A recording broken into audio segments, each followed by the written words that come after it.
చంద్రమౌళికి సంబంధించినటువంటి కుటుంబ సభ్యులు ప్రస్తుతం అయితే అమెరికాలో ఉన్నటువంటి పరిస్థితి అయితే ఉంది. ఆ కుటుంబం ఇంటి నుంచి అయితే అంటే అమెరికా నుంచి ఇంటికి రావాలి. ఒక 3:30కి మధ్యాహ్నం 3:30కి ఒకరు, సాయంత్రం 5:30 తర్వాత ఒకరు విశాఖపట్నం చేరుకుంటారు. విశాఖపట్నం వచ్చిన తర్వాత ఈ కుటుంబానికి సంబంధించి అంత్యక్రియలు ఎప్పుడు నిర్ణయించాలనే నిర్ణయం తీసుకునే అవకాశం అయితే కనిపిస్తుంది. ప్రస్తుతం చూస్తే అంటే దీనికి ప్రత్యక్ష సాక్షులుగా ఉన్నటువంటి ముఖ్యంగా శశిధర్ కానీ అది అప్పన్న కానీ మరొక ఇద్దరు కూడా ఉన్నటువంటి పరిస్థితి అయితే ఉంది. వాళ్ళకి సంబంధించి భయపడిపోయినటువంటిది కూడా మనమైతే ప్రత్యక్షంగా చూడొచ్చు. ముఖ్యంగా ఏంటి అంటే అటు అప్పన్న ఫ్యామిలీ కానీ అదేవిధంగా ముఖ్యంగా శశిధర్ ఫ్యామిలీ కానీ రెండు ఫ్యామిలీస్ ఆ క్షణంలో వణికిపోయినటువంటి పరిస్థితి కనిపిస్తుంది. వాళ్ళకి సంబంధించి అక్కడ ఏం జరిగింది ఏంటనేది కూడా వాళ్ళు చెప్పడానికి కూడా భయపడుతున్నటువంటిది. ఇప్పటికే మంత్రి వీరాంజనేయ స్వామి అదేవిధంగా ముఖ్యంగా చూస్తే పిసిసి అధ్యక్షురాలు వైఎస్ షర్మిల వీళ్ళిద్దరూ కూడా ప్రస్తుతం అయితే విశాఖపట్నం వచ్చే అవకాశం అయితే కనిపిస్తుంది. మరి కొద్దిసేపట్లో మంత్రి డోల బాలరాంజనేయ స్వామి చెక్ని అందిస్తారు. ఎందుకంటే ప్రభుత్వం ఇది నష్టపరిహారం కాదు, కానీ ప్రభుత్వం నుంచి అందిస్తున్నటువంటి ఒక భరోసా అని సీఎం చంద్రబాబు ప్రకటించినటువంటి పరిస్థితి అయితే ఉంది. సో ఈ నేపథ్యంలోనే ప్రస్తుతం మరికొద్దిసేపట్లో మంత్రి స్వయంగా వెళ్ళే అవకాశం అయితే ఉంది. రేపు అంత్యక్రియలు జరుగుతాయి అని ప్రస్తుతం అయితే వీళ్ళు చెప్తున్నటువంటి పరిస్థితి అయితే ఉంది. కుమార్తెలు వచ్చిన తర్వాత అంత్యక్రియలను నిర్వహించడానికి అవకాశం అయితే కనిపిస్తుంది. ముఖ్యంగా చూస్తే వీళ్ళకి సంబంధించి ఈ ప్రభుత్వ లాంఛనాలతో ఈ అంత్యక్రియలను నిర్వహించాలని ఇప్పటికే ప్రభుత్వం కూడా నిర్ణయించినట్లుగా మనకైతే సమాచారం అవుతుంది. దీనికి సంబంధించినటువంటి ఏర్పాట్లు అయితే చేశారు. ముఖ్యంగా చూస్తే వాళ్ళకి సంబంధించి ప్రస్తుతం మృతదేహాన్ని ఫ్రీజర్ బాక్స్లో ఇక్కడ ఒక ప్రైవేట్ హాస్పిటల్లో ఉన్నటువంటి ఫ్రీజర్ బాక్స్లో ఉంచారు. కుటుంబానికి సంబంధించి అనేక మంది పరామర్శించడానికి వస్తున్నటువంటి పరిస్థితి అయితే ఉంది. వాళ్ళు పరామర్శించి ఎందుకంటే నిన్న మొన్నటి వరకు కలిసి ఉన్నటువంటి వాళ్ళు అందరూ కూడా మాతో చక్కగా ఉన్నారు, కలిసిమెలిసి తిరిగారు, కలిసిమెలిసి మాట్లాడేవారు, వాకింగ్కి వచ్చేవాళ్ళు. కానీ ఈరోజు ఇలా హఠాత్తుగా టెర్రరిస్టుల చేతుల్లో చనిపోవడం అనేది మేము జీర్ణించుకోలేకపోతున్నామని కుటుంబ సభ్యులు చెప్తున్నటువంటి పరిస్థితి అయితే ఉంది. అదేవిధంగా స్నేహితులు బంధువులు కూడా చెప్తున్నటువంటిది అయితే మనం చూడొచ్చు. ఒక్కొక్క ఫ్యామిలీలో ఒక తెలియని భయాందోళన ఈవేళకి కూడా వాళ్ళని వెంటాడుతుంది అనేది వాళ్ళు చెప్తున్నటువంటిది అయితే కనిపిస్తుంది. ముఖ్యంగా చూస్తే అటు కుటుంబ సభ్యులు అదేవిధంగా స్నేహితులు కూడా ఈవేళ చంద్రమౌళి చనిపోవడం అనే దాన్ని జీర్ణించుకోలేని పరిస్థితి అయితే ప్రస్తుతం కనిపిస్తుంది. సో అంటే కుమార్తెలు రావాలి కాబట్టి కుమార్తెలు వచ్చిన తర్వాత వీళ్ళకి సంబంధించి నిర్ణయం అయితే తీసుకుంటారు. ఎప్పుడు ఈ దహన సంస్కారాలు చేయాలి అనే దాన్ని అంతిమ సంస్కారానికి సంబంధించి ఒక నిర్ణయం అయితే తీసుకునే అవకాశం అయితే కనిపిస్తుంది. కుటుంబ సభ్యులు ప్రస్తుతం అయితే ఒక్కొక్కరిగా వివిధ ప్లేసెస్లో నుండి వస్తున్నటువంటి వాళ్ళు, అతనితో కలిసి బ్యాంకింగ్లో వర్క్ చేసినటువంటి వాళ్ళు అందరూ వస్తున్నటువంటి పరిస్థితి అయితే కనిపిస్తుంది. సో వచ్చినటువంటి వాళ్ళందరూ కూడా చంద్రమౌళి ఇలా టెర్రరిస్టుల చేతిలో హత్య గావించబడ్డారనే ఆ విషయం తెలిసి వాళ్ళంతా రోధిస్తున్నటువంటి దాన్ని చూడొచ్చు. ముఖ్యంగా ఏంటి అంటే కుటుంబ సభ్యులు ఉన్నటువంటి దానికి సంబంధించి చాలా భయానికి గురైనటువంటిది కూడా ఉన్నటువంటి పరిస్థితి అయితే ఉంది. ఇవాళకి దానిలో నుంచి తేరుకున్నటువంటిది అయితే లేదు. అతని వైఫ్ అంటే చంద్రమౌళి వైఫ్ నాగమణి కూడా ఈవేళ అందులో నుంచి బయటికి రాకుండా ఉన్నటువంటిది అయితే ఉంది. ఇంకా ఒక ట్రాన్స్లోనే అసలు ఏం జరిగింది ఏంటనేది తెలీదు. 2 రోజుల నుంచి కూడా పూర్తిగా ఒక నీరసానికి అయితే వచ్చేసినటువంటి పరిస్థితి అయితే కనిపిస్తుంది. ఏం చేయాలి ఏంటి అనేది దిక్కుతోచనటువంటిది ప్రస్తుతం ఆ కుటుంబంలో కూడా కనిపిస్తుంది. 68 సంవత్సరాల వయసులో అటు చంద్రమౌళి నాగమణి ఇద్దరు కూడా విహారయాత్రలకు వెళ్ళారు. ముఖ్యంగా చూస్తే రేపు 16వ తేదీనే వాళ్ళ కుమార్తెను చెన్నైలో అమెరికా వెళ్ళడానికి దించి అక్కడి నుంచి వాళ్ళు 18వ తారీఖున బయలుదేరి కాశ్మీర్ అయితే వెళ్ళడం అయితే జరిగింది. పహల్గాంలో జరిగినటువంటి ఈ దాడికి సంబంధించి ముఖ్యంగా టెర్రరిస్టులు ఒక్కసారిగా అటాక్ చేశారు. వాళ్ళు అటాక్ చేసిన తర్వాత జరిగినటువంటి ఈ ప్రమాదానికి సంబంధించి చంద్రమౌళిని కోల్పోవడం అనేది ఇవాళ తీవ్ర నిరాశకు గురవుతున్నటువంటి పరిస్థితి కనిపిస్తుంది. ప్రస్తుతం ఈ ఫ్యామిలీకి సంబంధించి శశిధర్ గారి వైఫ్ కూడా ఇక్కడ ఉన్నారు. ప్రత్యక్షంగా పాల్గొన్నటువంటి శశిధర్ గారి వైఫ్ ప్రస్తుతం మనమైతే చూడొచ్చు. ముఖ్యంగా ఎందుకు అంటే దీనిలో ప్రత్యక్ష సాక్షులు శశిధర్ గారు, అప్పన్న గారు ఫ్యామిలీ, అదేవిధంగా శశిధర్ గారి ఫ్యామిలీ. ముఖ్యంగా చూస్తే వీళ్ళతో పాటు మీరు శశిధర్ గారు, తర్వాత అప్పన్న గారు, వాళ్ళ వైఫ్ చంద్రమౌళి గారు, నాగమణి గారు అందరూ కలిసారు. అసలు ఆ క్షణంలో ఏం జరిగింది ఏం చెప్పగలరా మీరు? ఆ క్షణంలో ఏం జరిగిందంటే మాకు ఊహించలేకపోతున్నామండి అసలు. వాళ్ళు వచ్చేసారండి సడన్గా, గన్ షూట్ సౌండ్ వినబడింది. ఈయన అలర్ట్ అయ్యి, రండి ఇక్కడ ఏదో ప్రమాదం జరుగుతుంది, మనం ఇక్కడి నుంచి తప్పించుకొని పారిపోవాలి అని చెప్పారండి.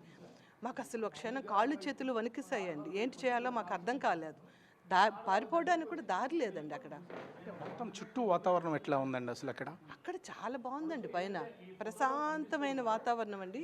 ఒకవైపు అంతా ఫుడ్ కోసం అంతా వాళ్ళు ఇవి వేసి పెట్టారు. ఆ చివరి టాయిలెట్స్ ఉన్నాయండి.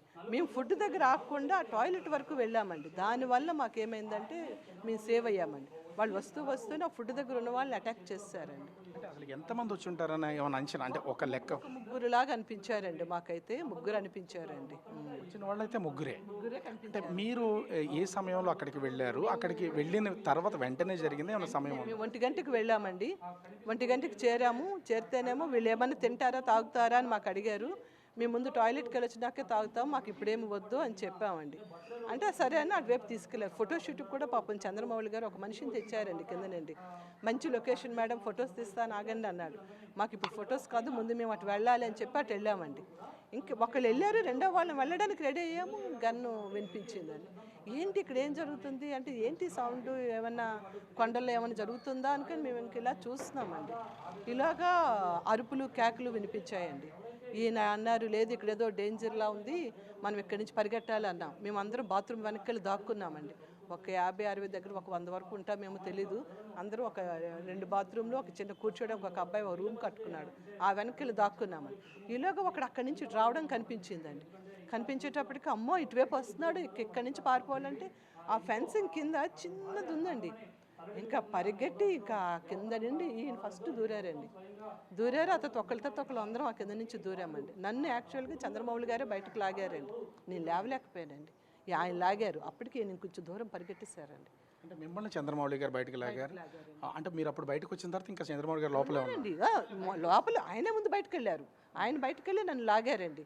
లాగినాకేమో అప్పుడు పరిగెట్టామండి. అది పైకి ఇలా కొండ పైకి ఎక్కాలి కదండి, ఆ వాళ్ళకి అటువైపు పరిగెడుతున్నామండి. పరిగెట్టేటప్పుడు మేము ఇటు పరిగెట్టాము, కుడివైపు ఆయన ఎడమవైపు ఉండిపోయారండి. ఎడమవైపు అలా పరిగెడుతూ వెళ్ళాము. జస్ట్ ఒక 100 అడుగులు వేసి ఉంటాము, 100 అడుగులు 200 అడుగులు వేసామేమో తెలియదు. పరిగెడుతున్నటువంటి వాళ్ళని కూడా ఇక్కడ ఆపకుండా అలా నిరంతరం కాల్పులు జరుపుతూనే ఉన్నారా? అంటే మరి మేము వెనక్కి తిరిగి చూడలేదండి. వెనక్కి కానీ మాకు గన్ను చప్పుళ్ళు అయితే వినిపిస్తున్నాయండి. ఇంకా మేము ఇంకేమీ చేయలేదు, పరిగెడుతున్నాం, వెనక్కి తిరిగి చూడకుండా పరిగెడుతున్నాము. ఒకడు మా దగ్గరికి వచ్చేసాడని మాత్రం మాకు అర్థమైందండి. అర్థమయ్యేటప్పుడు మౌళి గారేమో ఆ చెట్టు దగ్గర అలాగ ఆగిపోయారు. మేము ఒక చెట్టు దగ్గర మా ఇద్దరం ఆగిపోయామండి. ఆగిపోయేటప్పటికేమో మౌళి గారేమో ఆ చెట్టు దగ్గర అలాగ ఉండిపోయారు, మేము ఈ చెట్టు దగ్గర ఏమో ఉండిపోయామండి. ఉండిపోతే ఆడేమో కరెక్ట్గా మౌళి గారు ఎదురుగా వచ్చేసాడండి. మీరు ఆ టైంలో అంటే చంద్రమౌళి గారి మీద గన్ షాట్ జరిగినప్పుడు ప్రత్యక్షంగా మీకు కనపడుతూనే ఉందా? కనబడుతుందండి. నాతో పాటు ఉన్న శశి గారు చూశారండి, నేనైతే చూడలేదండి. నేను భయానికి చెట్టు వైపు తిరిగి కళ్ళు మూసుకున్నానండి. అంటే వాడు చంపేస్తే మమ్మల్ని చంపేని అని ఇంకా నేను మరి అటువైపు అయితే మరి తిరిగి చూడలేదండి. నేను చూడలేదు ఆయన, కానీ ఆ గన్ను తుల్లిన చెట్టు బెరడు తుల్లడం మాత్రం మా వైపు వచ్చిందండి. అంటే కంటిన్యూగా కాల్పులు అనేది అలా కంటిన్యూగా మీరు గుర్రాల మీద వెళ్ళినట్లు ఉన్నారు, అంటే దిగి కనీసం కొంతసేపు రెస్ట్ తీసుకుని అంత సమయం అయినా ఇచ్చారా? గుర్రం దిగి ఆ బాత్రూమ్ నడవడం 5 నిమిషాల టైమే ఉందండి. నేను దిగినాక 5 నిమిషాలు. మీరు ఆ బాత్రూమ్ వైపు కనుక వెళ్ళకపోతే ఇంకా మీరు కూడా మేము దొరికిపోయేవాళ్ళం అండి. అందరికీ దొరికిపోయేవాళ్ళం అండి సాలిడ్గా. వాడు మాత్రం ఖచ్చితంగా చెప్తున్నాడు, మగవాళ్ళనే వాడు టార్గెట్ చేశాడండి, పిల్లల్ని ఆడవాళ్ళని వాడు ముట్టలేదండి. అది జరిగింది. ప్రత్యక్షంగా కనిపిస్తూ ఉందా వాళ్ళు చేసేటప్పుడు? ఆడవాళ్ళు ఎవరైనా కనపడితే వాళ్ళ మీద అసలు కాల్పులు చేయలేదండి. ఆవిడ అడిగింది కూడా, మా భర్తను చంపారు, నన్ను నా కొడుకుని కూడా చంపేయండి అని ఆవిడ అడిగిందండి. అడిగితే లేదు మేము అలా చేస్తే మీరు వీడియోలో గట్టి చేసి బయటకు రిలీజ్ చేస్తారు, మేము ఇలాంటి వాళ్ళమని, మాకు అది అవసరం లేదు అన్నాడు. కానీ ఇప్పుడు మాత్రం వాళ్ళు ఏంటి మంచి ఇది ఇచ్చారండి బయటికి, అంతే కదా. వాళ్ళు చంపడం వల్ల వాళ్ళు గవర్నమెంట్కి ఏంటి ఇస్తున్నారండి వాళ్ళు అక్కడ భీకరమైనటువంటి సంఘటన మీరు చూసారు, చూసినప్పుడు అసలు ఊహించగలిగారా? ఎందుకంటే ఆహ్లాదంగా ఎలా ఊహిస్తామండి అలాంటి పరిస్థితిని, అసలు ఎవ్వరు కూడా కల్లో కూడా అలాంటి ఊహించమండి. అసలు సినిమాలు చూస్తేనే భయపడి కళ్ళు మూసుకునే మనుషులు మేము. అలాంటిది చూసేటప్పటికి ఆ వణుకు అది మాకు ఎలా ఉందంటే మరి మీ మాటలతో నేను చెప్పలేనండి సార్. అది మరి ఆ భయాన్ని వర్ణించలేము. 18వ తారీఖున వెళ్ళారు. 18 నుంచి ఆహ్లాదకరంగా గడిచినటువంటి మీ విహారయాత్ర ఒక్కసారిగా ఇది ఇలా ఈ సంఘటన చూసేసరికి చాలా బాధగా ఉందండి. అసలు మాలో ఒక మనిషి ఇంత ప్రోగ్రామ్ ప్లాన్ చేసిన మనిషి వెనక్కి రాకపోవడం అనేది మాకు ఇంక చెప్పలేనంత బాధగా ఉందండి సార్. అది పాపం ఆయన్ని మళ్ళీ మేము మా కళ్ళెదురుగా ఆయన అలాగ అయిపోవడం అనేది అంత దారుణం అండి. అది వాళ్ళు మరి ఇంక చెప్పలేను సార్. అది మీరు చంద్రమౌళి గారి కుటుంబం అంటే నిరంతర కొలీగ్సా లేకపోతే ఫ్యామిలీ ఫ్రెండ్స్ అండి, ఫ్యామిలీ ఫ్రెండ్స్ అండి. మేము ఫ్యామిలీ ఫ్రెండ్స్. ఎక్కువసార్లు టూర్లకు వెళ్తూ ఉంటామండి కలిసి. అందుకోసం కళ్ళ ముందే నాగమణి గారు కూడా మీతోనే ఉన్నారు ఆ క్షణానికి సంబంధించి. కొంచెం దూరంగా ఉన్నారు. నాగమణి గారు ఇమీడియట్గా మౌళి గారు పక్కన లేరండి. మేమే ఆయన కొంచెం దగ్గర ఉన్నాము. ఆవిడ ఇంకొంచెం దూరంగా ఉన్నారండి ఆవిడ. అదండి. ఇక్కడ శశిధర్ గారు ఉన్నారు. అంటే శశిధర్ గారు ఈ సంఘటన జరిగినటువంటి సందర్భం కూడా చూస్తే ఒకవేళ సడన్గా ఒక్కసారి వచ్చారు అంటే మీ మిస్సెస్ ముగ్గురు ఉన్నారని చెప్తున్నారు. ఇంకా వేరే ఎవరన్నా ఒకే వైపు నుంచి వచ్చారా లేకపోతే 2-3 వైపుల నుంచి గుమ్ము కూడా వచ్చినట్లు ఏమైనా అనిపించిందా? మాకు అది తెలియలేదు. ఎందుకంటే ఆ ఉన్న ప్లేస్ అంటే ఒక పెద్ద మైదానం లాంటి స్థలం అండి. దాని ఒకవైపు ఒక 2-3 గోల్ఫ్ కోర్టులు కలిసి ఉంటే అట్లా ఉంటుందండి పచ్చిక బయలుతో. ఒకవైపు అంతా పెద్ద పైన్ ట్రీస్ ఉన్నాయి. ఆ పైన్ ట్రీస్ వెనుక వైపు హిమాలయస్ ఉన్నాయండి. ఆ సీనరీ అక్కడికి మేము ఇలా వెళ్ళి ఆ ప్రక్కనే చిన్న షెడ్లు వేసి క్యాంటీన్స్ షాప్స్ ఉన్నాయి. అందరూ అక్కడ తింటున్నారు. మేము తిందాం అనుకుని టాయిలెట్కి వెళ్ళి తిందాం అని చెప్పి ఒక 100-200 మీటర్ల దూరంలో టాయిలెట్స్ ఉంటే అక్కడికి వెళ్ళామండి. వెళ్ళి 5 నిమిషాలకి వెళ్ళాము. ఇంకా అందరిలో ఆయన ముందు వెళ్ళారు. మిగిలిన ఇద్దరు టాయిలెట్కి వెళ్ళి బయటకు వచ్చేసరికి గన్ షాట్స్ 2-3 వినబడ్డాయి. గన్ షాట్ వినబడితే ఏమైనా అక్కడ ఎవరైనా లోకల్గా పక్షులను లేకపోతే వీటిని హంటింగ్ చేస్తున్నారేమో అనుకున్నాం. ఆ తర్వాత మళ్ళీ ఒక 3-4 షాట్స్ వినబడినాయండి. అప్పుడు చూసేసరికి క్యాంటీన్స్ దగ్గర నుంచి ఆడవాళ్ళ అరుపులు వినబడుతున్నాయి. 3-4 ఆడవాళ్ళు గట్టిగా ఏడుస్తున్న అరుపులు వినబడుతున్నాయి. వాళ్ళ ముందు మనుషులు పడిపోయి ఉన్నట్టు కనబడుతుంది. ఎదురుగా ఒక మనిషి గన్తో ఇలా అంటూ చేస్తున్నట్టుగా కనబడిందండి. వెంటనే నాకు అర్థమైంది ఇది అటాక్ అవుతుందని. తుపాకుల శబ్దం మీకు వినపడేసరికి వాళ్ళు ఎంత దూరంలో ఉన్నారు, మీ ఇద్దరికి వాళ్ళకి ఎంత డిస్టెన్స్ ఉండదు? మేము 6 ఒక దగ్గర టాయిలెట్స్ దగ్గర ఉన్నాం సార్. మాతో పాటు ఇంకొక 5 ఉన్నారు. మాకు ఒక 100 నుంచి 200 మీటర్ల మధ్య దూరంలో ఉన్నారండి వాళ్ళు. నేను ఒక ఇద్దరిని మాత్రం మేము చూడగలుగుతున్నాను, టెర్రరిస్టులని. వాళ్ళ డ్రెస్సు అంగి ఆ గన్నుతో వలన. సో అప్పుడు ఏమైందంటే వాళ్ళని కాలుస్తూ అరుస్తూ ఉంటే ఇంతలో ఒకడు మా వైపు రావడం కనబడేసరికి ఇటువైపు వస్తున్నాడు. మనం ఇక్కడికి ఈ టాయిలెట్ వెనుకుంటే డేంజర్ అని చెప్పి బయటికి వెళ్దాం అంటే చుట్టూ ఫెన్సింగ్ ఉందండి. ఆ ఫెన్సింగ్ క్రింద నుంచి జారి అక్కడ మధ్యలో చిన్న వాగు ఉంది, రాళ్ళతో నిండిన వాగు ఉంది. ఆ వాగు దాటి కొండవాళ్ళకి అవతలకి ఎక్కి చెట్లు పక్కకి చేరుకుంటున్నాం. అంటే అటాక్ జరగకముందా జరిగిన తర్వాత? అంటే ఈ అటాక్ జరుగుతున్నటువంటి సమయంలో ఒక పక్క నుంచి భయం, గన్తో కాల్ చేస్తున్నారు. మీ మీతో పాటు ఉన్న టెర్రరిస్టులు అందరినీ కూడా కాల్ చేస్తున్నటువంటిది అయితే ఉంది. అంటే ఆ టైంలో అసలు మీకు ఎస్కేప్ అవడానికి అసలు ఏమైనా ఛాన్స్ దొరికిందా మీరు బయటికి రావడానికి? అదే ఛాన్స్ ఏంటంటే ఆ కొండ ఫెన్సింగ్ నుంచి పారిపోవాలి. ఎటు వెళ్ళాలో తెలియదు, ఎటు వెళ్ళాలో కూడా తెలియదండి. అంటే మాకు ఒకవేళ కొండవాగు కనుక మీరు వెళ్తే అది లోయ అవతల కొండ వాల్ అండి. ఆ వాల్లోకి వెళ్ళి ఆ వాల్ పక్కన చెట్లు ఉన్నాయి. ఆ చెట్ల చాటుకి వెళ్ళిపోతున్నాం. నేను కాస్త ఒక 100 మీటర్ల దూరంలో నేను చెట్టు దగ్గర ఉన్నాను. ఆ పక్కన కొద్ది దూరంలో చంద్రమౌళి గారి భార్య నాగమణి గారు ఒక చెట్టు పట్టున్నారు. నా భార్య ఇంకొక ఆయన భార్య మౌలి గారు వెనకనున్నారు. సో వీళ్ళిద్దరికి 2 చెట్ల దగ్గర వీళ్ళ చెట్లు ఉన్నారు. ఈ చెట్టు చాటుని వీళ్ళిద్దరు ఉన్నారు. వీళ్ళకి ఒక 10-20 అడుగుల దూరంలో మౌలి గారి చెట్టు దగ్గర ఉన్నారు. అక్కడికి టెర్రరిస్ట్ రావడం నేను చూస్తూ ఉంటే ఆయన నాకు కనబడలేదు. కానీ టెర్రరిస్ట్ గన్నుతో ఇలా 3-4 షాట్స్ పేల్చడం నాకు కనబడింది. 2 అడుగులు వేసి వీళ్ళ ఆడవాళ్ళ వైపులు రావడం చూసి మళ్ళీ అది కనబడింది. మళ్ళీ వాడు వెనక్కి వెళ్ళిపోయాడు. అమ్మ అయితే మన వాళ్ళకి ఏమీ జరగలేదని నేను అనుకున్నాను. ఎందుకంటే నాకు మౌలి గారు పడిపోయిన సంగతి నాకు కనిపించలేదు అసలు. మౌలి గారు చనిపోవడం కానీ అంటే ఇప్పుడు మీ వైఫ్ మా వారు చెప్తున్న దాని ప్రకారం ఈవిడ్ని ఆ ఫెన్సింగ్లో నుంచి బయటికి లాగిన తర్వాత ఆయన బయటికి రాలేకపోయారా? ఆయన కూడా ఆ ఫెన్సింగ్ నుంచి ఆయన కూడా బయటకు వచ్చేసారండి. బయటకు వచ్చేసి చెట్ల దగ్గర మళ్ళీ అప్పెక్కి కొండవాళ్ళు ఎక్కి చెట్ల చాటుకు వస్తున్నాం. ఇంతలో ఎంత వేగంగా వాడు మరి మా వెనకని వచ్చాడో టెర్రరిస్ట్ మాకు తెలియలేదు.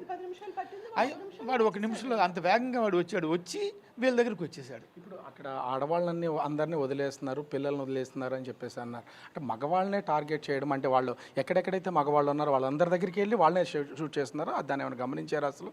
అంటే మేము అది పూర్తిగా గమనించలేదు, కానీ అక్కడ తర్వాత తెలిసింది ఏంటంటే ఆ మగవాళ్ళకి ఆరోగ్యస్తున్నారు, ఆడవాళ్ళని వదిలిస్తున్నారు. మీరు ఎందుకు వాళ్ళు కొంతమంది అయితే మమ్మల్ని చంపేసి నా భర్తని చంపేసి నాకు నన్ను ఎందుకు చంపలేదు అని అంటే, మేము ఆడవాళ్ళని పిల్లల్ని చంపము, మేము ఇది చేస్తే మేము తిరిగి మా మీద మీరు వీడియోలు తీసి మా దుష్ప్రచారం చేస్తారు, కాబట్టి మేము చేస్తాము, వెళ్ళి మీరు మీ మోడీకి చెప్పుకోండి. ఇలా చెట్టు వైపు తిరిగిపోయాను అంటే ఆడు ఇంకా అక్కడ మౌలిగా అయిపోయినట్టు ఇంక మేమే కదా ఇంకొచ్చేస్తాడని మాకు అప్పుడు ఆడవాళ్ళని విడిచిపెడతాడు, మగవాళ్ళని షూట్ చేస్తాడు మాకు తెలియదు కదండి. ఇంక దొరికిపోయిన దేవుడా అని ఇంక ఇలా దండం పెట్టుకున్నామండి. అంటే మౌలి గారిని కూర్చోమన్న తర్వాత ఎంతసేపటికి అంటే కాల్ చేయడం నేను గమనించాను. సెకండే 1 సెకండ్ అండి, కూర్చో బయట అన్నాడు అంతే, ఒక్క మాట అనేసి అంతే షూట్ చేశాడండి. మరి ఇంక అసలు అక్కడ ఇంక టైం ఏమీ ఇవ్వలేదండి ఎవరికి.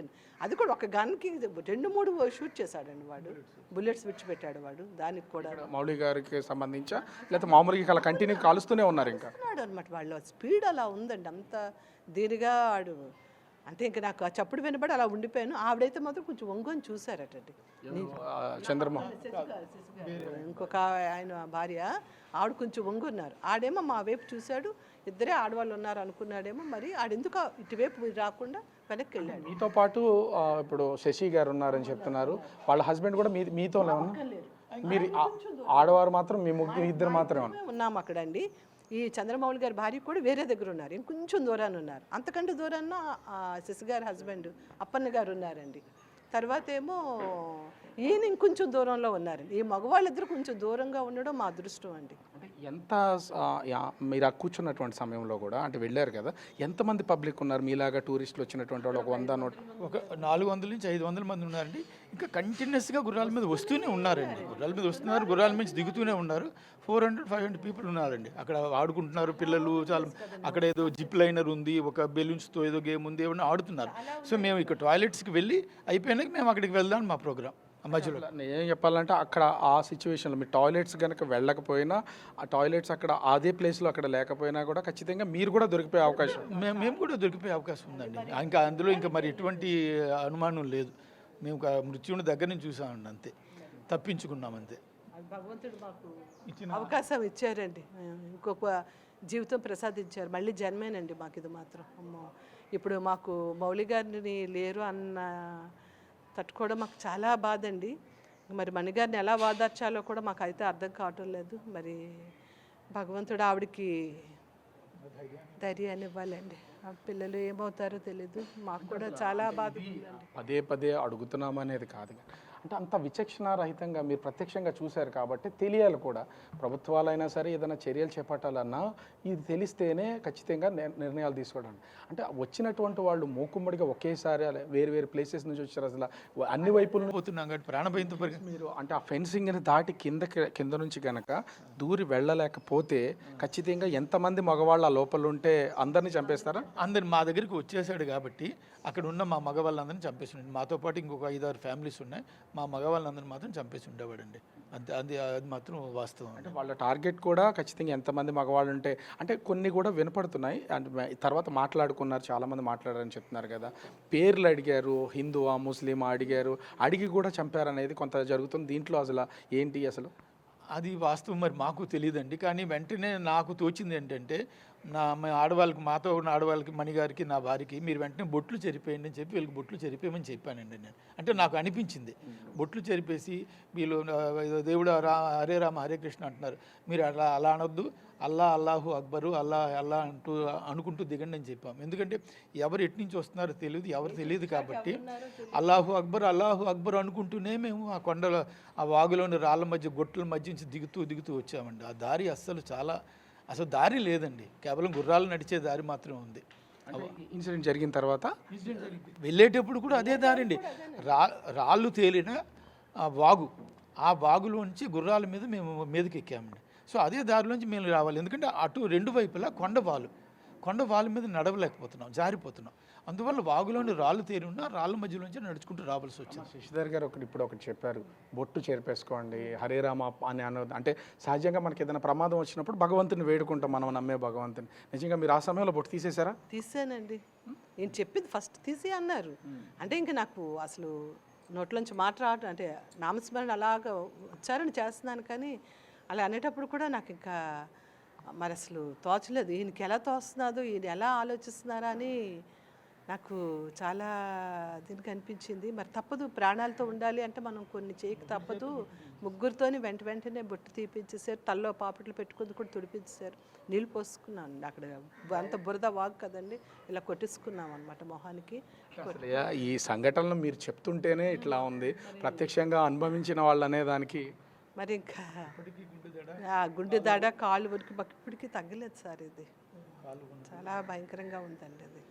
అని ఏంటంటే ఇప్పుడు ఈ మన సంబంధించి కూడా మన సాంప్రదాయం ప్రకారం కూడా బొట్టుని ఎట్టి పరిస్థితుల్లో ఇంట్లో వాళ్ళు కూడా తిడతారు ఏదైనా తీసేసినా కూడా. అట్లాంటిది మిమ్మల్ని బొట్టు చేరిపోయండి ప్రాణాలు కాపాడుకోవడానికి.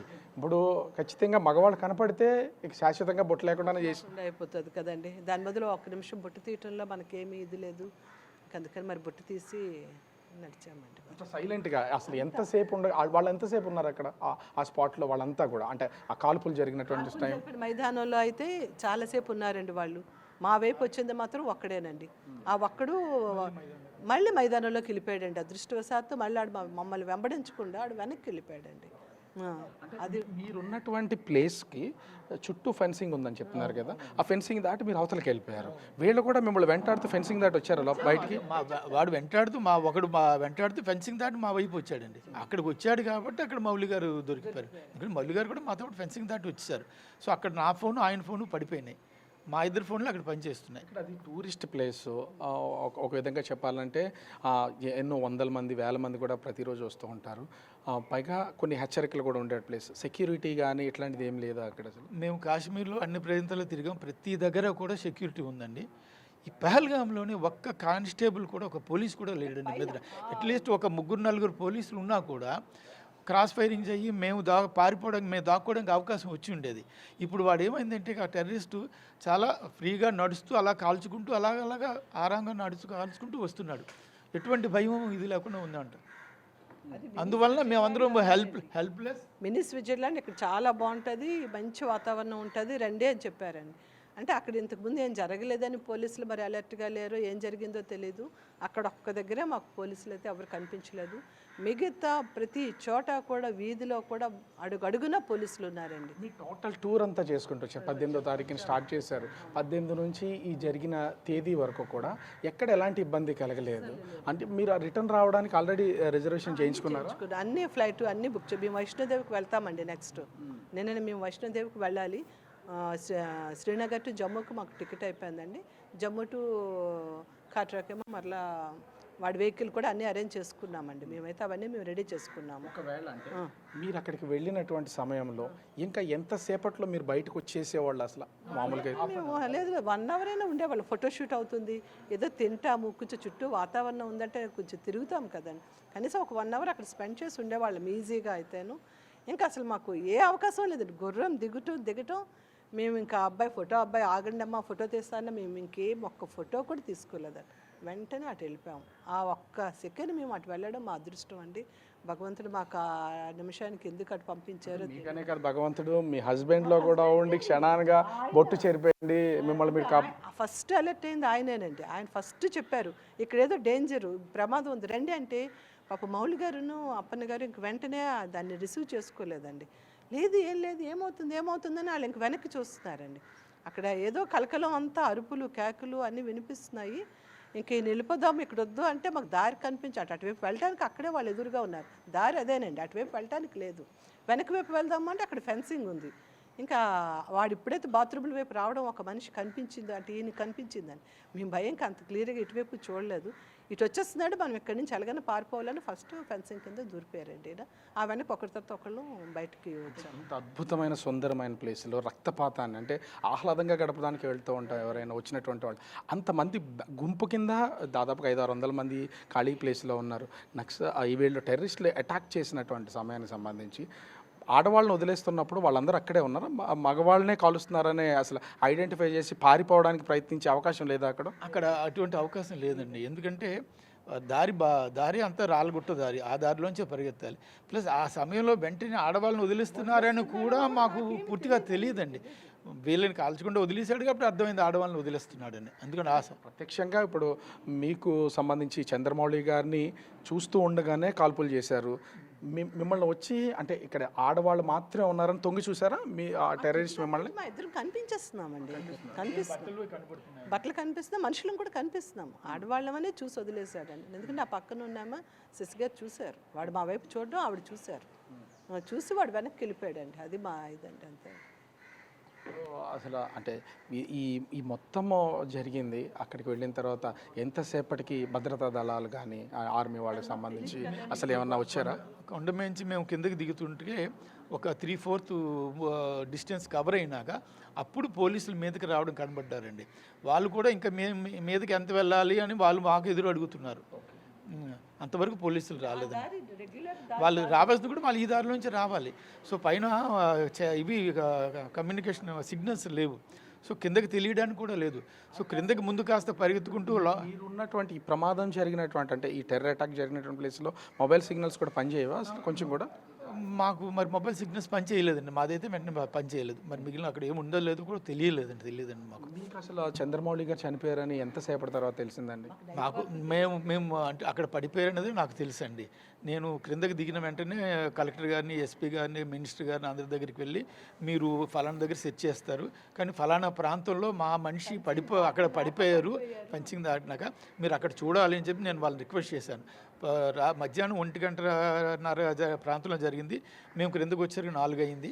అక్కడేమో రాత్రి 10 గంటలకి వాళ్ళు వీళ్ళు పిలిచి కలెక్టర్ పిలిచి మీరు బాడీస్ని ఐడెంటిఫై చేయాలి రండి అని చెప్పి నన్ను, నాతో వచ్చిన అప్పన్న గారిని తీసుకువెళ్ళారండి. అప్పుడు మేము వెళ్ళి బాడీని ముఖాన్ని మేము ఐడెంటిఫై చేయలేకపోయింది. ఎందుకంటే మారిపోయిందా ఫేస్ ఏమన్నా? ఎక్కడ అంటే బాడీకి సంబంధించి ఎక్కడ షూట్ చేశారో మీరు ఏమన్నా చెప్పగలరా? తలలో షూట్ చేశారండి వాళ్ళు. తలలో షూట్ చేయడం వల్ల ఏమైందంటే ముఖం షేప్ మారిపోయిందండి. దాంతో మేము వెంటనే పోల్చలేకపోయాం. ఆయన ఎర్ర కోటు వేసుకున్నారండి, ఆ కోట్ని బట్టి పోల్చామండి. మేము ఫోటో కూడా వచ్చింది బయటికి, ఆయన రెడ్ ఆఫ్ కోట్ వేసుకుని ఉన్నది, అదే ఫోటోలో ఉన్నారా? ఆ రెడ్ జాకెట్లో ఉన్నారండి, 2-3 రోజులు రెడ్ జాకెట్లోనే ఉన్నారు. ఆ రెడ్ జాకెట్లో ఉండటం బట్టి మేము పోల్చామండి. మేము డెడ్ బాడీస్ని వెతుకుతూ ఉన్నప్పుడు ఎర్ర జాకెట్ ఉన్న మనిషి కనబడకూడదని దేవుడిని మొక్కుతూ మేము డెడ్ బాడీస్ని వెతుకుతున్నామండి. అవ్వకూడదు, ఈయన మాకు ముఖం చూపించినా కూడా ముఖాన్ని గుర్తుపట్టలేకపోతే సరే ఈయన కాకూడదని అనుకున్నామండి. ఆయన చేతికున్న వెంకటేశ్వర స్వామి రింగు, మెడలో వేసిన చైను ఉన్నాయండి, దాన్ని బట్టి మళ్ళీ మేము పోల్చామండి. వాళ్ళ వైఫ్కి ఎప్పుడు తెలియజేశారు? మీరు తెలియజేశారా లేకపోతే ఎవరన్నా? మేము యాక్చువల్గా రాత్రి 10:10:30కి తెలిసిందండి. వెంటనే నేను అక్కడ పహల్గావ్ నుంచి మేము ఐడెంటిఫై చేసి బాడీస్ని అంబులెన్స్లో ఎక్కించుకొని శ్రీనగర్ రాత్రి 12కి చేరామండి. అక్కడి నుంచి గవర్నమెంట్ హాస్పిటల్ తీసుకెళ్ళి అక్కడ మార్చి పోస్ట్ మార్టం చేశారు. సో మేము వెంటనే తెలియపరచదలుచుకోలేదని ఉదయం మేము చెప్పలేదు. ఉదయం కూడా తెలియపరచుదాం అనుకుని మళ్ళీ ఉదయం తెలియపరచలేదు. ఏం చేసాం, ఆమె కాస్త తినిపించి వైజాగ్లో చెప్దామని గవర్నమెంట్ యాక్చువల్గా ఏం చేసిందంటే ఈయన భౌతిక ఆయనతో పాటు మా అందరికి కూడా టికెట్లు బుక్ చేస్తే కూడా మేమేం చేసాం అంటే ఆవిడకి తెలుస్తుంది అని చెప్పి నాతో పాటు వచ్చిన వీళ్ళ నలుగురిని వేరే ఫ్లైట్ బుక్ చేసి మీరు వేరే వెళ్ళండి.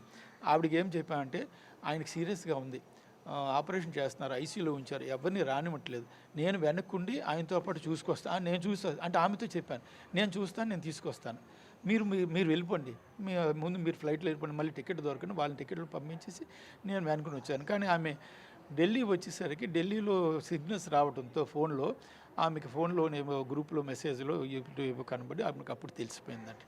ఇట్లా మీతో జర్నీ చేశారు కదా నాగమణి గారు, అంటే ఆ క్షణంలో అసలు ఏమైనా ధైర్యంగా ఉన్నారా? తెలిసి అంటే ఏం అవ్వదు కదా, ఎలా ఉంటారు, మౌలి గారు ఉన్నారు కదా అని అంటే ఏం అవ్వదండి, మనందరం 6 వెనక్కి వెళ్తామండి, మీరు భయపడకండి, ఆయనకేం జరగదండి, భగవంతుడిని వేడుకుందాము. మాకు నైట్ 2 o'clock అప్పుడు వీళ్ళు చెప్పారండి. ఇంకా ఆయన మీరైతే ఏం చెప్తారు టోటల్గా సంబంధించిన దానికి సంబంధించి? అంటే బొట్టు చేరుకుని ప్రాణాలు కాపాడుకున్నంత వరకు వచ్చారు, భగవంతుడు నిజంగానే తోడున్నాడు, పిల్లలు మీకు సంబంధించిన కుటుంబ సభ్యులందరూ వేడుకోలు చెప్పలేనండి. మరి నాకు చాలా దీనికి ఉందండి, మళ్ళీ అవి గుర్తు చేసుకుంటే నాకు మళ్ళీ వణుకు వచ్చేస్తుందండి. నేను భగవంతుడే రక్షించాడండి. సో ఫైనల్గా మౌలి గారు చనిపోయారు, నిన్న మొన్నటి వరకు మీతోనే తిరిగారు, మీతోనే ఉన్నారు, కలిసి ఎన్నో సంవత్సరాల నుంచి జర్నీ చేశారు. ఆ క్షణానికి సంబంధించి తలుచుకుంటే కూడా ఎవరైనా సరే అంటే లైక్ స్నేహితులు అంటే కలిసి ఉన్నారు, అంటే కుటుంబ సభ్యుల కంటే మీతోనే ఎక్కువగా స్పెండ్ చేసి ఉంటారు. ఆ చివరి క్షణాలను ఏమైనా చెప్పగలరా? మీతో వారు గడిపినటువంటి కానీ మీ జర్నీకి సంబంధించి కానీ, ఎందుకంటే మీతో మాట్లాడుతున్న కళ్ళల్లో నీళ్లు చూస్తుంటే బాధ మాకే అనిపిస్తుంది. చివరి వరకు ఆయనే యాక్చువల్గా టూర్ మొత్తం ప్లాన్ చేసింది ఆయనే. సో ఎక్కడికి వెళ్ళినా ఏం చేయాలి ఎలా చేయాలి అన్నీ కూడా ఆయనే చెప్తూ మమ్మల్ని లీడ్ చేసేది ఆయనే, చేస్తూ అన్ని ప్లాన్ చేస్తూ ఎంతో సరదాగా నడుపుతూ ఆయన ఫొటోస్ కూడా ఆయన మా అందరి ఫొటోస్ తీశారు. మా దగ్గర ఫొటోస్ కూడా ఎక్కువ లేవండి. అన్నీ చేయటం ప్రతిదీ ఆయన ప్లాన్ చేస్తూ చివరికి ఆయన రావటం లేదు అన్న బాధని నేను చెప్పలేకపోతున్నాను. చివరికి ఆయన భౌతికాన్ని నేనే తీసుకువచ్చానన్నది ఇంకా నేను వర్ణించలేకపోతున్నాను. అది మరి ఇంకా మేము కళ్ళు మూస్తే మాకు అదే ఇది మా ట్యాబ్లెట్లు వేసుకొని చేసుకుని అయినా చేసినా కూడా నిద్ర పట్టడం లేదు. కళ్ళ ముందు అవే మెదులుతూనే ఉన్నాయండి ఆ క్షణాలు. సో అంటే శశిధర్ గారు వాళ్ళ మిస్సెస్ చెప్తున్నటువంటి ఒక్కొక్క సంఘటన చూస్తే హృదయ విదారకమే. జరిగినటువంటి సంఘటన కళ్ళ ముందు చూశారు. ముఖ్యంగా మగవాళ్ళందరినీ కూడా కూర్చోబెట్టి కళ్ళ ముందే కాల్చి చంపినటువంటి ఈ టెర్రరిస్టుల అటాక్కి సంబంధించి ఒక్కొక్క మాట చెప్తుంటే కళ్ళంటే నీళ్ళు. అంటే ప్రత్యక్షంగా చూసిన వాళ్ళు ఎలాగుంటే దాన్ని వింటున్నటువంటి వాళ్ళు ఇలా ఉన్నప్పుడు ప్రత్యక్షంగా చూసినటువంటి వాళ్ళ పరిస్థితి ఎంత దారుణంగా ఉంటుందో అర్థం చేసుకోవచ్చు. కలిసి వెళ్ళారు, హ్యాపీగా ఎంజాయ్ చేద్దాం, తిరిగి వద్దాం అనుకున్నటువంటి వాళ్ళు వాళ్ళ స్నేహితుని చంద్రమౌళి పార్థివ దేహాన్ని తీసుకుని చివరికి ఇంటికి రావాల్సినటువంటి పరిస్థితి అయితే ఏర్పడింది. ఓవరాల్గా చూస్తే ఈ అటాక్ మమ్మల్ని భగవంతుడు కాపాడాడు, దీని నుంచి బయటపడ్డాము, కానీ మా ప్రాణ స్నేహితుడిని కోల్పోయామని శశిధర్ ఫ్యామిలీ అయితే చెప్తున్నటువంటిది కనిపిస్తోంది.